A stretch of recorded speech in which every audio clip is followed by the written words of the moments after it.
I don't want to be the bad guy, and guilty or innocent, I already know they would flatly deny my accusations and be hurt by them. Imagine if that drama reached the ears of my kids or Amy's kids.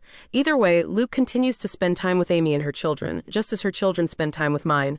I have hinted to Luke that I feel needy for more attention and wish he wouldn't give as much to Amy. But he either missed my cues or pretended that he missed them. I don't want to push this idea that he's favoring her because it's not even really true.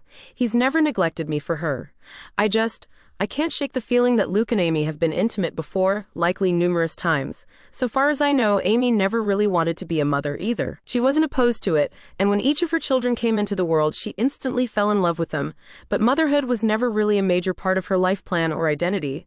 In the grand scheme of things, when we would talk about the future, she would sometimes mention a husband and children, but it never seemed like something she had her heart particularly set on.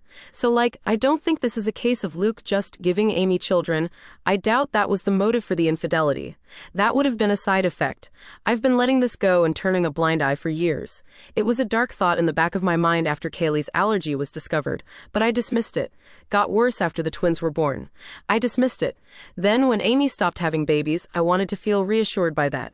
But Luke had gotten a vasectomy, so if anything, that made my anxiety worse. There have been nights that I wish the twins were younger, that they had come along after Luke's procedure.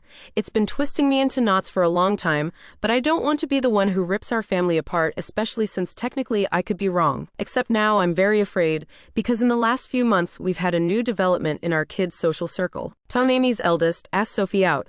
Sophie, my eldest.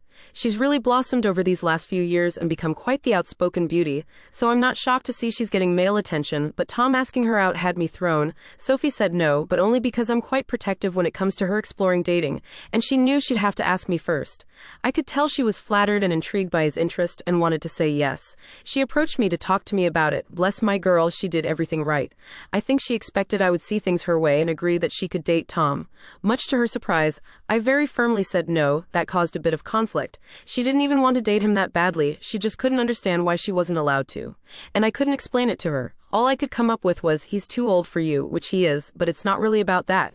When Amy and Luke heard, I was so very curious to see what their reactions would be. If either of them had agreed with Sophie and tried to convince me that the two of them should be allowed to date, I think I would have been relieved and taken that as proof that I was wrong about something going on between them. Wrong about who fathered Amy's children. But the ambiguity continued. They took my side. Both of them put their foot down, though not as fiercely as I did. Luke agreed with me, but he also worried that trying to forbid such a romance would only make Sophie want it more. He's probably right about that.